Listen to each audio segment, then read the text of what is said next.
Life ہے، ہماری اپنی لائف کو ہمیں انجوائے کرنے دیا جائے۔ نادان، کس نے کہا کہ تیری اپنی لائف ہے؟ تیری لائف ہے کہاں؟ زندگی یہ نہیں کسی کے لیے، زندگی ہے نبی کی نبی کے لیے، اور نہ سمجھ مرتے ہیں زندگی کے لیے، ارے جینا مرنا ہے سب کچھ نبی کے لیے۔ جو خواہشات کو لا کر کے حضور کے قدموں پر رکھ دیتا، پھر آ کر کے یہ کہتا ہے اپنی خواہشات، اپنی طبیعت جہاں سب مر جاتی آدمی کی، اس کی اپنی کچھ نہیں ہوتی، تب اس مومن کی زبان سے یہ نکلتا ہے یا رسول اللہ زمین و زمان تمہارے لیے، مکین و مکان تمہارے لیے، چنین و چنا تمہارے لیے، بنے تو جہاں تمہارے لیے، ہم آئے یہاں تمہارے لیے، اٹھے بھی وہاں حضور کے لیے۔ اس کا اپنا کچھ نہیں ہوتا، اپنی خواہش ہوگی تو میں کرتا رہے گا، اور جتنی خواہشات کے پیچھے بھاگتا رہے گا دنیا اس کا پیچھا کبھی نہیں چھوڑتی، اور نہ ہی دنیا اس کو کبھی سیراب ہونے دے گی، کبھی پیٹ بھرنے دے گی ہی نہیں، وہ بھوکا ہی رہے گا، وہ پیاسا ہی رہے گا جو دنیا کے پیچھے بھاگتا ہے۔ ایک مرتبہ سیدنا عبداللہ ابن مسعود رضی اللہ تعالیٰ عنہ غمگین بیٹھے ہوئے تھے، کسی بات کا غم ہوگا، نبی پاک صلی اللہ تعالیٰ علیہ وسلم کا گزر ہو رہا تھا، آپ نے دیکھا، حضرت عبداللہ ابن مسعود سے پوچھا کہ غم کیوں ہے؟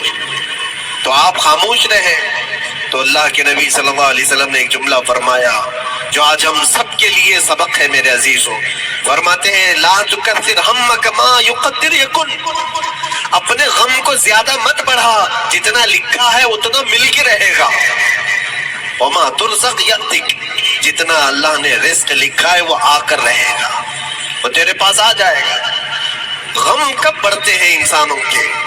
ہمارے اندر جو ٹینشن جس کو آپ کہہ رہے ہو، فرسٹریشن کہہ رہے ہو، یہ سب چیزیں انسان کی زندگی میں کب آتی ہیں؟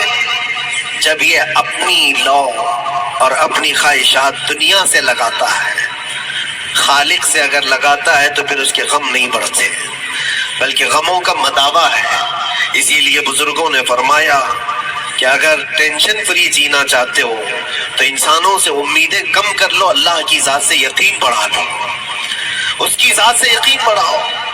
ہم نے دیکھا ہے اپنی زندگی میں جس سے ہم ملتے رہے، جس سے کچھ خواہشیں رکھتے رہے، یا جس کے متعلق کچھ امیدیں وابستہ کر رکھی، یا امیدیں ٹوٹ جاتی ہیں، پھر انسان کا غم بڑھتا ہے، انسان مغموم ہو جاتا ہے۔ اللہ کی ذات سے جو وابستہ ہوا اور وہاں جو آس لگایا، وہ ہر دن بشاشت کے ساتھ جیتا ہے، یقین کے ساتھ جیتا ہے۔ اسی لیے میرے عزیزوں، یہاں جس نے بھی اپنے خواہشات کو دنیا کے ساتھ لگایا ہے اسے کم کرنا ہے۔ لا تکثر ہمک ما یقدر یکن، اللہ کے نبی فرماتے ہیں اپنے غموں کو زیادہ مت کر، جتنا لکھا ہے اتنا تجھے مل کر رہے گا۔ اس دار فانی میں، اس عمل کی دنیا میں ہم نے اپنے بہت ساری چیزیں پھیلا رکھی ہیں۔ ایک چیز میں آپ کو بتاؤں کہ کبھی کبھار میں دیکھتا ہوں موبائل کو، اب سب کے ہاتھوں میں موبائل ہے، اور کبھی کبھار یہ اسٹک بھی ہوتا ہے، اچھی کمپنیوں کے موبائل بھی اسٹک ہو جاتے ہیں، یا تو کبھی بہت زیادہ بیٹری گرم ہو جاتی ہے اور موبائل بھی گرم ہونے لگتا ہے۔ پھر اس کا حل کیا ہے؟ ایکسپرٹ سے پوچھتے ہیں موبائل کبھی ہینگ ہو رہا ہے یا کبھی بہت بیٹری گرم ہو رہی ہے، اس کے ریزن کیا ہے؟ تو وہ ایکسپرٹ یہی بتاتے کہ اس کے اوپر اوور لوڈ ہو سکتا ہے، بہت زیادہ اس میں ڈیٹا جمع ہو چکا ہے اور پھر بیک گراؤنڈ میں ایکٹیو ہے بہت زیادہ، جس کی وجہ سے بیٹری ہارمفل ہے، بہت زیادہ گرم ہو جاتی ہے، یا تو پھر ایک ساتھ کئی چیزیں اس کے اندر ڈال دی جاتی ہیں تو اس کا پروسیس کم ہو جاتا ہے، اسٹک ہو جاتی ہے۔ یہ تو موبائل ہے جو تمہیں سکھا رہا ہے۔ یہی چیز ہے دنیا کے، ہمارے اس لائف میں، ہماری زندگی میں بہت زیادہ چیزیں اگر دماغ میں آ جاتی ہیں تو پھر دماغ گرم بھی ہو جاتا ہے اور اسٹک بھی ہوتا ہے، ہر چیز سوچنے سے بھی عاری ہو جاتا ہے، صحیح طریقے کے فیصلے نہیں لے پاتا۔ اچھا نقصان کیا ہے اس کا؟ سیم ہم نے موبائل ایکسپرٹ سے بھی پوچھا، جب موبائل بہت زیادہ گرم ہونے لگے یا اسٹک ہونے لگے تو اس کو کیا کرنا چاہیے؟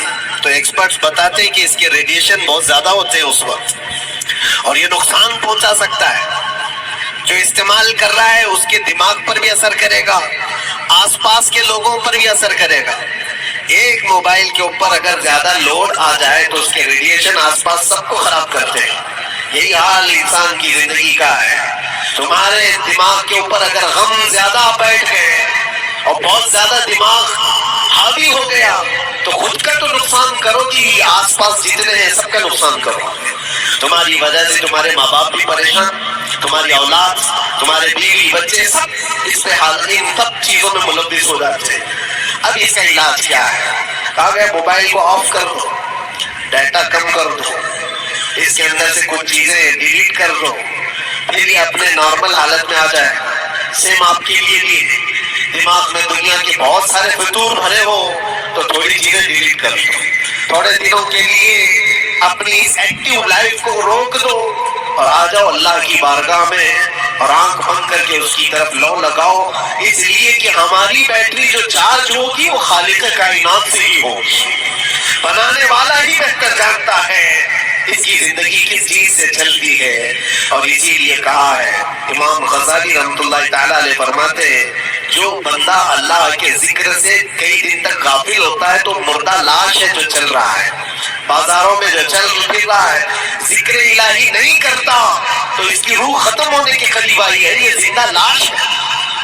یہاں زمانے ہو گئے، مہینوں بیت گئے، برسوں ہو جاتے ہیں، کتنے دن ایسے ہیں آپ نے اللہ کے ذکر کے لیے الگ سے وقت نکالا ہو؟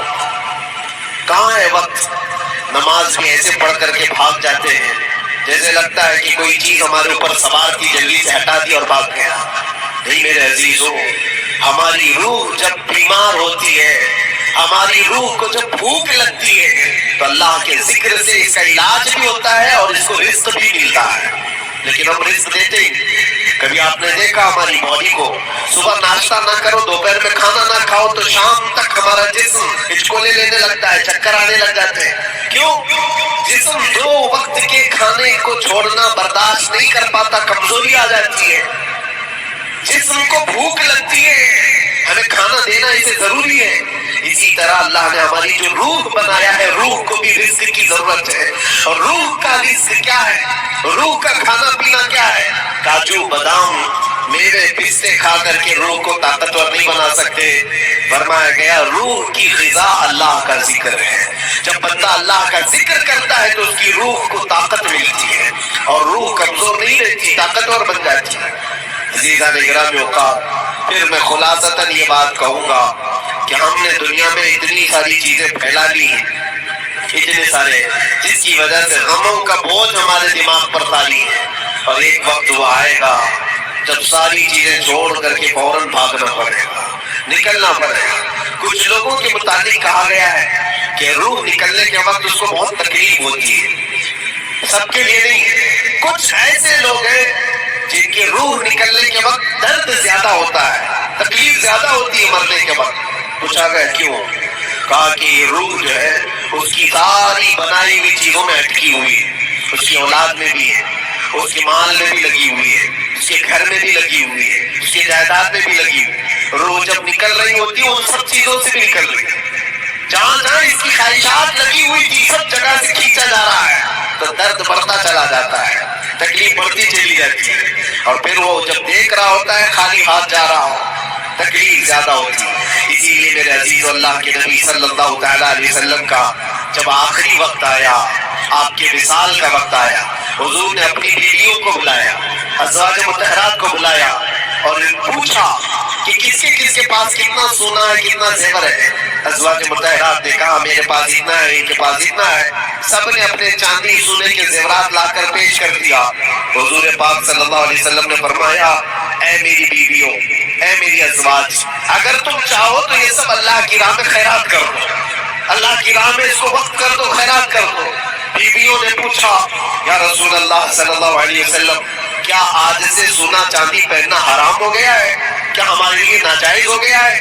نبی پاک صلی اللہ علیہ وسلم نے فرمایا نہیں، زینت تو تمہارے ہی لیے ہے، سونا اور چاندی تمہارے لیے ہے، حرام نہیں ہے، ناجائز نہیں ہے، لیکن میں دیکھ رہا ہوں میری زندگی کا آخری وقت آ گیا، میں رب ذوالجلال کی بارگاہ میں جانے والا ہوں، میں یہ چاہتا ہوں کہ اس حال میں دنیا سے جاؤں کہ میرے گھر میں سونا چاندی کا کوئی ٹکڑا پڑا ہوا نہ ہو اور اللہ کی بارگاہ میں فقیر اٹھایا نہ ہو۔